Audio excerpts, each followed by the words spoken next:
Hey, Speedwinghere here, and today I wanted to talk about the avatar of Fortune's Weave, Eshmel.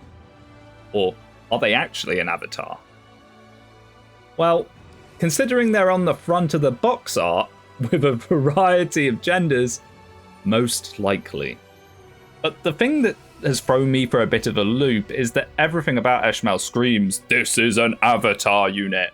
But what we've seen in the trailers so far is lacking a lot of actual footage of an avatar doing avatar things. We don't see them fighting, we don't see them on maps. During gameplay sections of both trailers, they seem to be mysteriously absent, and when the trailers show everyone's favourite mechanic running around the map pretending Fire Emblem is an MMO, well, you're using one of the lords instead.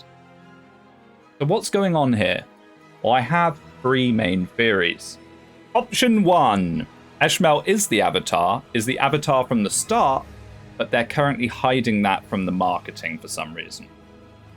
This wouldn't even be the strangest decision they've ever made. I know they kind of are giving the game away by showing the box cover with them on it, and they're even putting him in the trailer at the end.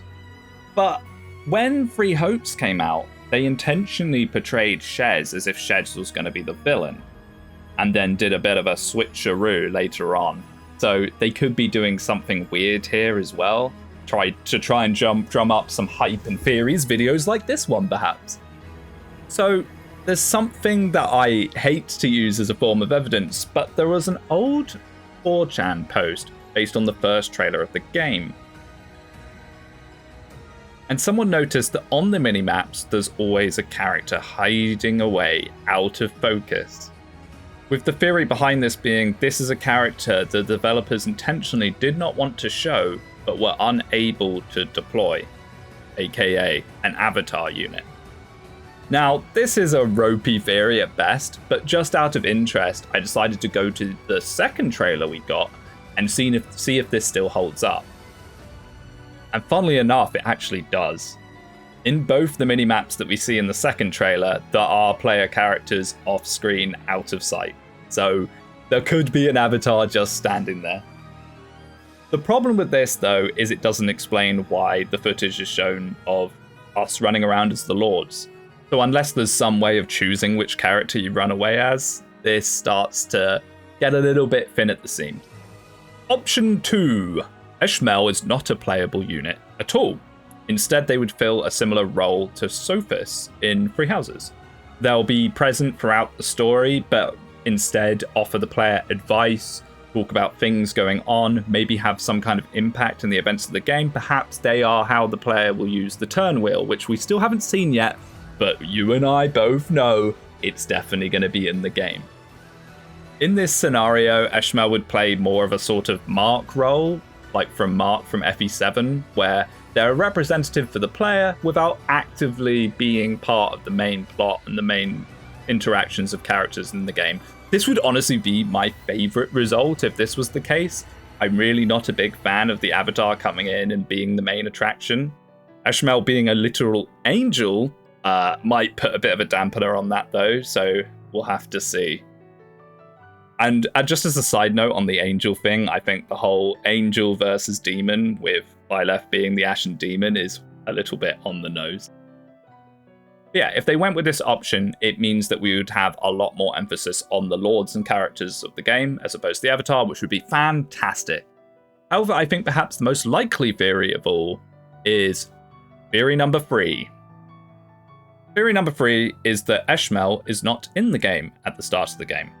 What I think they might be doing with Eshmel is the game starts off with you choosing one of the 4 lords as we've been presented to do the whole arena thing. But that's only a section of the game. Perhaps that's only even a small section of the game. Think something similar to White Clouds in Three Houses. You go with the Lord, you go through the Lord's story in the arena, bam, the arena happens, and now the wish happens, and the winner gets their wish. And there's a few different things you could go with here.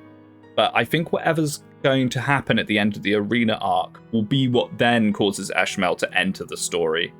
Perhaps a wish goes wrong.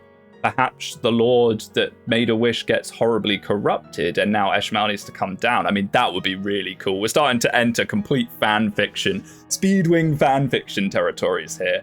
But imagine this. You follow the Lord until the end of the arena arc. They get their wish, it corrupts them, and now they become like the main villain of the game, and you take control of Eshmel. And then it's Eshmel's story versus the Lord that you had up to that point. Be quite a good twist. It would explain why they're hiding so much about him. We don't know anything about him so far. I think that is a little unlikely. It sounds too good. If it sounds too good, that means it's too good to be true most of the time. Perhaps it is also just when the arena arc ends, Eshmel comes down. Now Eshmel is the avatar and you still have your main lord, and they enter a sort of Robin and Crom dynamic with each other for the rest of the game, where you go to the underworld section, whatever that ends up being. Who knows? But either way, Eshmel is so far a very unconventional avatar, and I kind of hope that they continue to be an unconventional avatar. Don't do option number 1, where you've just been hiding him the whole time, and then suddenly now we'll see footage where Eshmel is everywhere and Eshmel is the best unit in the game. Please, I'm begging you. But what do you guys think? Do you have any thoughts on what Eshmel might be, or how they might go forwards with them as a character? I know I've seen a lot of people saying Eshmel is Byleth. I'm just going to say my opinion on that is that's kind of copium. I don't think the female Eshmel looks anything like female Byleth, unless you want to say that it's their spirit form. I mean, with Sophis being in the game, it's possible that perhaps there is some connection to Byleth as well, seeing as they merged, but come on now.